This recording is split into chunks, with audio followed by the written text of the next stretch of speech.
सभी को प्रणाम। उपासना समर्पण योग अध्याय 4 ऑडियो 14। परम पूज्य गुरुदेव वंदे माता जी की सूक्ष्म उपस्थिति को अंतःकरण में महसूस करते हुए आगे का स्वाध्याय। तो गुरुदेव कल हमें बहुत इम्पोर्टेंट इस चैप्टर में गुरुदेव ने जप और ध्यान इसके बारे में बताया और बहुत इम्पोर्टेंट पॉइंट्स गुरुदेव ने बताया कि एकाग्रता क्या है। और गुरुदेव ने बोला कि हम जिसे एकाग्रता मान रहे हैं कल के स्वाध्याय में, वो एकाग्रता कहाँ है। क्योंकि अगर शांति कुंज का भी हमने ध्यान किया तो हमारा जो मन है वो उसकी सीमित परिधि में तो भाग रहा है ना, इधर से उधर। एकाग्रता तो किसी एक बिंदु पे इतना फोकस करना है कि हम खो जाएं। तो गुरुदेव बोल रहे हैं कि अगर आप अपने इष्ट का भी ध्यान कर रहे हो तो इष्ट के आभूषण, जैसे अगर शिव जी का ध्यान किया तो उनके आभूषण, उनके स्नेक पे या उनके चंद्रमा पे अलग अलग जगह ध्यान जा रहा है। तो एक्चुअली एकाग्रता कहाँ है। तो गुरुदेव आगे हमें एकाग्रता के बारे में ही समझा रहे हैं। और गुरुदेव ने ये भी बताया कि एकाग्रता का अभ्यास होता है, कैसे, वो समय साध्य है। जैसे कल गुरुदेव ने एक लाइन बताई थी, एकाग्रता का अभ्यास क्रमशः होता है और वह समय साध्य है। तो उसमें उतावली करने की जरूरत नहीं है। धीरे धीरे एक दशा में बढ़ते जाएं तो अपने आप एक ऑटो पायलट मोड पे सिस्टम क्रिएट हो जाता है और चीजें बनने लगती हैं। आगे गुरुदेव लिख रहे हैं, वस्तुतः जिसे हम एकाग्रता कहते हैं वह सब चित्त की भागदौड़ को असीम से रोककर एक सीमित क्षेत्र में प्रतिबंधित करना है। मन बार बार भागता है और उसे पकड़ कर बार बार निश्चित ध्यान परिधि में लाया जाता है। यही प्रयोग चलता रहता है। पूर्ण एकाग्रता समाधि की अवस्था है और वह पूर्णता पर पहुंचने पर ही मिलती है। उसके लिए किसी को भी अधीर नहीं होना चाहिए। 1000 बार इस तथ्य को समझ लेना चाहिए कि पूर्ण एकाग्रता साधना काल की आरंभिक प्रक्रिया या अनावश्यक किसी भी दृष्टि से नहीं है। उसके लिए ना तो लालयित होना चाहिए ना खिन्न, मतलब समता कह रहे हैं गुरुदेव कि हम इस उद्देश्य से ध्यान या जप ना करें कि हमें ये चाहिए। ध्यान जब हमें बस करना है अपने प्रभु के, अपने इष्ट के श्री चरणों में समर्पित करके, किसी विशेष उद्देश्य के लिए नहीं कह रहे गुरुदेव। और जब हम नियमित करते जाएंगे तो सब कुछ अपने आप प्राप्त होगा। फिर वो चाहे पूर्ण एकाग्रता प्राप्त होनी हो, सब या समाधि की स्थिति मिलनी हो, जो कुछ आना होगा स्वतः फ्लो होने लगेगा। ये बात गुरुदेव बता रहे हैं कि ना दुखी हो जाओ और अगर मिलने लगे तो बहुत खुश मत हो जाओ। कुछ अनुभव मिल जाए तो उन पर चिपक मत जाओ। आगे यहाँ गुरुदेव लिख रहे हैं, प्रयत्न करते रहने भर पर्याप्त है। मीरा, सूर, चैतन्य, रामकृष्ण परमहंस आदि भक्त जनों की भाव स्थिति का सूक्ष्म अध्ययन करने पर स्पष्ट हो जाता है कि वे एकाग्रता नहीं तन्मयता प्राप्त कर सके और उसी में उनका लक्ष्य मिल गया। भक्त संप्रदाय में प्रणय, वियोग, अश्रुपात, समर्पण, आलिंगन जैसे भावनोन्माद की घटनाएं ही उमड़ती रहती हैं। उस मना स्थिति में भी एकाग्रता किसी प्रकार संभव नहीं। यदि एकाग्रता ही सर्वोपरि रही होती तो भक्त जनों पर हर घड़ी छाया रहने वाला भावनोन्माद तथा उसके उभार में उठने वाले हास्य, रोदन, नृत्य, अवसाद आदि की उद्विग्नता लक्ष्य प्राप्ति में बहुत बड़ी बाधा बन गई होती, पर ऐसा नहीं हुआ। तो कितनी सुंदर बात गुरुदेव बता रहे हैं कि एकाग्रता ही चरम लक्ष्य, ऐसा नहीं है। हमारी इंटेंशन, हमारे भाव मैटर करते हैं। तो जब आपका भाव सच्चा और प्योर है, जैसे इतने सारे एग्जाम्पल गुरुदेव बोल रहे हैं कि उनके लिए आलिंगन, अब मुझे ये भाव मिलता है कि मैं अपने माता पिता की गोदी में सिर रख के लेटी हूँ, वो परमात्मा अगर माता पिता है, और उसमें मेरा ध्यान लगता चला जाए गहरा और मैं उस भाव में इतना डूब जाऊं कि वही सच हो जाए दृश्य, तो फिर और क्या चाहिए। अपने ईश्वर की गोदी में बच्चा सिर रख के लेटा है और आपका ईश्वर आपके साथ है, फिर और किसी चीज़ की आवश्यकता कहाँ रह गई। और ये अनुभव के तौर पे सबने अनुभव किया होगा कि कभी हार्ट बीट बहुत बढ़ जाती है, कभी बहुत रोना आता है, कभी बड़ा हंसना आता है, कभी एकदम ब्लैंक हो जाते हैं। किसी भी भाव से, किसी भी स्थिति से चिपकना नहीं है। सबके अपने अपने अनुभव हैं और किसी दूसरे के अनुभव को ज़्यादा सुनकर ये भी नहीं सोचना कि उनको हो रहा और हमें नहीं हो रहा। सबके अपने अपने संस्कार हैं और हर इस इंसान के लिए, हर मनुष्य के लिए परमात्मा कार्यरत है। अगर आपने अपना पहला कदम बढ़ा दिया तो वो 10 कदम तो आगे ऑटोमेटिक आपको खींच लेते हैं। तो आगे गुरुदेव लिख रहे हैं, यहाँ एकाग्रता का महत्व घटाया नहीं जा रहा और ना उसे त्याज्य और उपेक्षणीय कहा जा रहा है। एकाग्रता की उपयोगिता को किसी पे संदेह नहीं होना चाहिए। इतने पर भी सर्वसाधारण के मन में जमी हुई इस भ्रांति का निराकरण होना चाहिए। भजन में मन लगना अर्थात चित्त का एकाग्र होना आवश्यक है। वह है तो भजन की सफलता, नहीं तो असफलता। इस चिंतन को हटाकर यूँ सोचना चाहिए कि चित्त निरोध नहीं, चित्त वृत्तियों का निरोध आवश्यक है। एकाग्रता नहीं, एक दिशा अभिष्ट है। बहुत सुंदर अंतर गुरुदेव बता रहे हैं गहराई से कि चित्त को निरोध नहीं करना, चित्त तो रहेगा अपनी जगह, उसको तो परमात्मा में लगाना है जिस भी भाव से आप मिले, पर उस पे जो वृत्तियाँ जम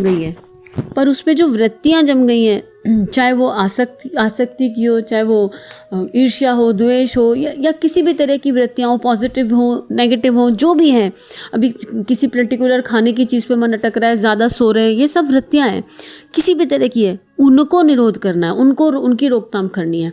चित्त तो हर समय परमात्मा में लीन होना चाहिए। जब जैसे गुरुदेव ने एग्जाम्पल दिया, तो एकाग्रता की अपनी इम्पोर्टेंस है, लेकिन केवल उसी की इम्पोर्टेंस है ऐसा नहीं है।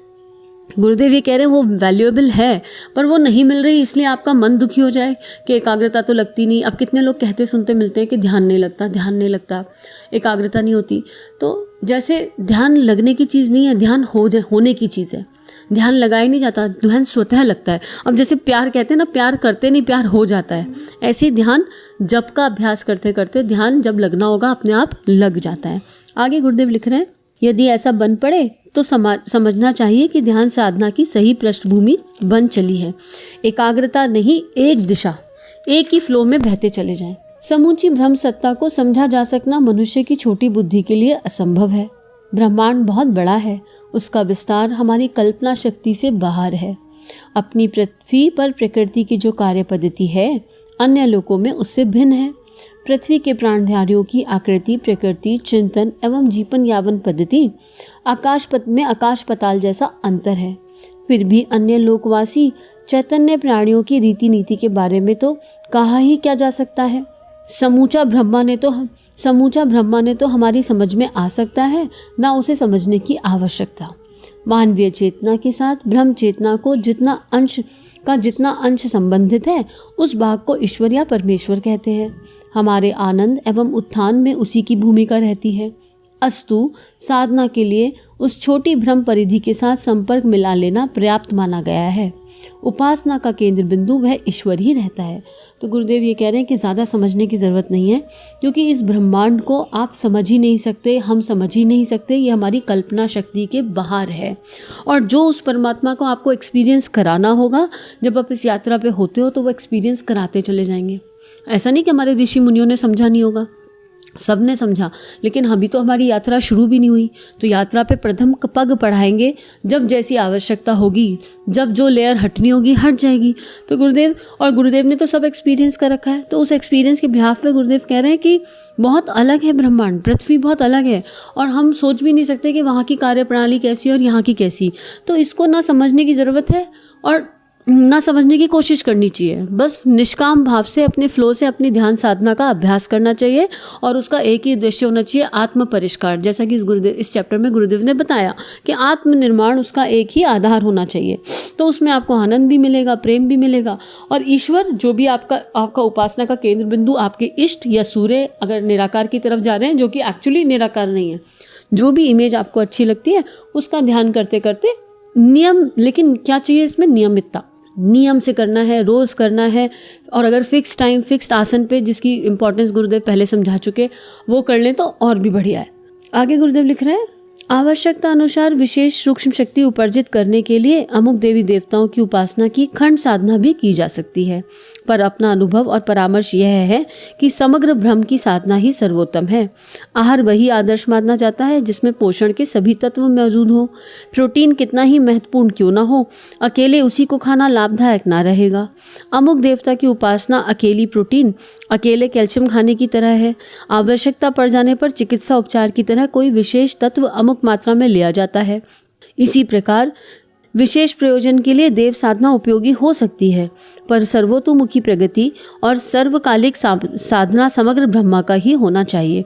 गुरुदेव बहुत इंपॉर्टेंट बात इस चैप्टर में बता रहे हैं, और यहाँ गुरुदेव कह रहे हैं कि अब जैसे मान लो आपको पानी चाहिए ज़मीन से, तो आपने एक कुदाल यहाँ मारी, एक वहाँ मारी, एक वहाँ मारी, और मारते जा रहे हो अलग अलग दिशाओं में, अलग अलग जगह पे, तो कभी भी पानी नहीं निकल पाएगा। कितना भी कुआं खोदने की कोशिश कर लो, लेकिन कुदाल को एक ही जगह नियमित अभ्यास के साथ मारते जाओ तो ज़मीन में गहरा गड्ढा होगा और कभी ना कभी पानी तक पहुंच जाएंगे। तो गुरुदेव कह रहे हैं कि, और फिर यहाँ पे गुरुदेव ये कह रहे हैं कि आप किसी एक में अपने एक को अपना इष्ट बना लो, और उस पर टिक जाओ और उसी की साधना करो। लेकिन इसमें कोई बुराई नहीं है कि अगर आप खंड साधना करते हो कि भाई आज लक्ष्मी चाहिए तो लक्ष्मी जी की साधना कर ली, फिर बुद्धि चाहिए तो सरस्वती जी की साधना कर ली, और फिर ये चाहिए तो फलाने देवी देवता उठा लिए, फिर वो चाहिए, उसमें कोई बुराई नहीं है। लेकिन ये फिर क्या हो गया, एक तो साकाम भाव की साधना हो गई, है ना, हमें ये चाहिए एक इष्ट और इसलिए हम कर रहे हैं, तो इसमें कोई बुराई नहीं है। लेकिन फिर क्या होगा, जो आपको इतना बड़ा ब्रह्मांड है उसमें से अब ये वाली बात है कि पूरा खजाना सामने पड़ा हुआ और आप कह रहे हो मेरा तो काम है, इस खजाने की मुझे ज़रूरत नहीं, मैं तो इसमें से एक छोटी सी बूंद उठा रहा हूँ, बस एक हीरा नन्ना सा निकाल लिया, मेरा तो जीवन उसी से कट जाएगा। ये वो बात हो गई कि पूरा सब कुछ सामने है और हम उसमें से छोटा सा उठा लें और उस पूरे खजाने को नकार दें। तो गुरुदेव कह रहे हैं अल्टीमेटली ब्रह्म की ही साधना, तो गायत्री मंत्र का अवलंबन लेके, उसको गायत्री मंत्र का साथ लेके केवल उगते हुए सूर्य का प्रकाश, उसकी साधना करना सर्वोपरि है, जो इस चैप्टर में गुरुदेव ने बताया है।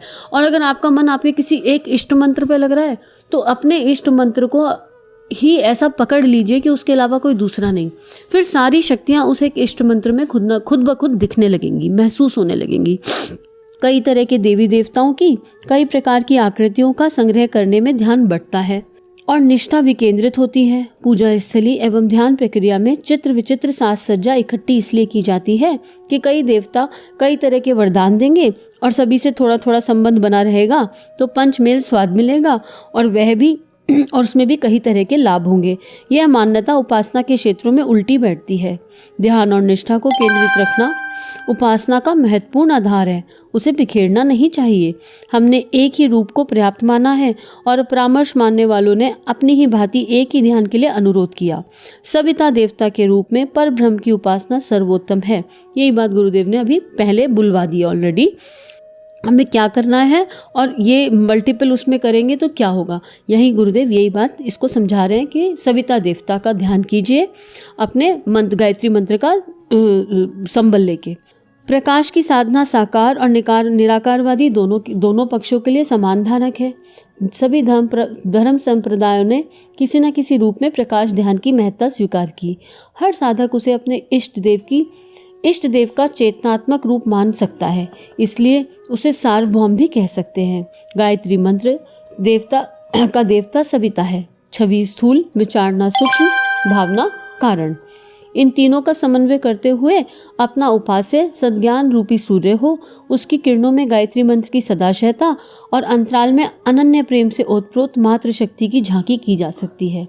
इस ध्यान में तीनों शरीरों की आवश्यकता पूरी कर सकने जैसे सभी तथ्य विद्यमान हैं। साकार निराकार का भी इसमें समन्वय है। उच्च स्तरीय उपासना के लिए यही ध्यान प्रतिमा सर्वोत्तम समझी गई है। कितना खूबसूरत ध्यान गुरुदेव ने बताया। इसको ऐसे समझ लेते हैं, उगते हुए सूर्य को देखिए। उगते हुआ सूर्य ऑरेंज येलो लाइट वाला, एकदम गोला, उसके गर्भ में उगते हुए सूर्य को किसका प्रतीक मानना है? सद्ज्ञान का प्रतीक मानना है, प्रतीक। उसके गर्भ में आपके इष्ट देव को मुस्कुराते हुए बैठा हुआ देखिए, जो भी आपके इष्ट हैं। आशीर्वाद मुद्रा में परमात्मा उनका आशीर्वाद आपको मिल रहा है और उगते हुए सूर्य की सूक्ष्म किरणें आपके पूरे, जैसे वर्षा होती है ना, ऐसे ही आपके शरीर में प्रवेश कर रही हैं। आपके सिर से लेकर पांव तक आप उसमें डूबते जा रहे हो। रोम रोम आपका उगते हुए सूर्य के प्रकाश में, उसकी गोल्डन लाइट में, येलो ऑरेंज लाइट में डूबता जा रहा है। और उन किरणों में अगर बन पड़े तो गायत्री मंत्र, बैकग्राउंड में गायत्री मंत्र लगा लीजिए। यूट्यूब पे गुरुदेव की आवाज़ में गायत्री मंत्र रखा हुआ है, ऑलरेडी है, उसे सर्च कर लीजिए। बैकग्राउंड में गायत्री मंत्र लगा लीजिए। इमेजिन कीजिए वो अक्षर के गायत्री मंत्र का मानसिक जाप चल रहा है और वो उगते हुए सूर्य की किरणों के साथ गायत्री मंत्र आपके रग रग में, आपके अंग अंग में, एक एक नस में बहता जा रहा है और आपके तीनों शरीर शुद्ध हो रहे हैं। कौन कौन से? आपकी फिजिकल बॉडी एकदम निरोगी हो रही है, एकदम परफेक्ट हो रही है।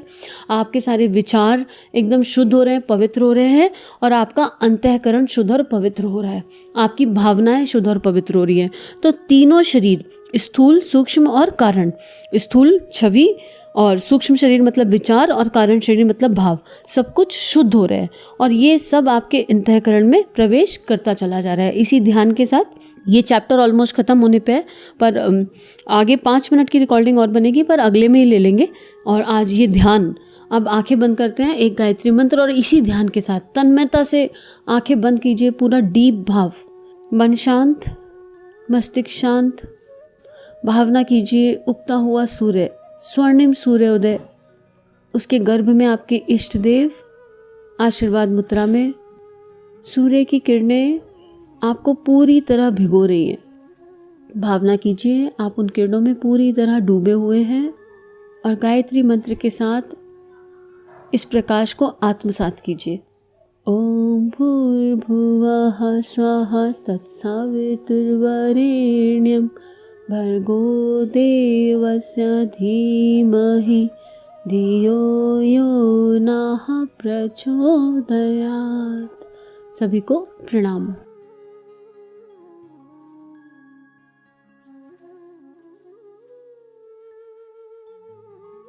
हमारे YouTube चैनल को सब्सक्राइब करें और बेल आइकन को दबाकर ऑल पर क्लिक करें ताकि नोटिफिकेशंस आपको मिलती रहें।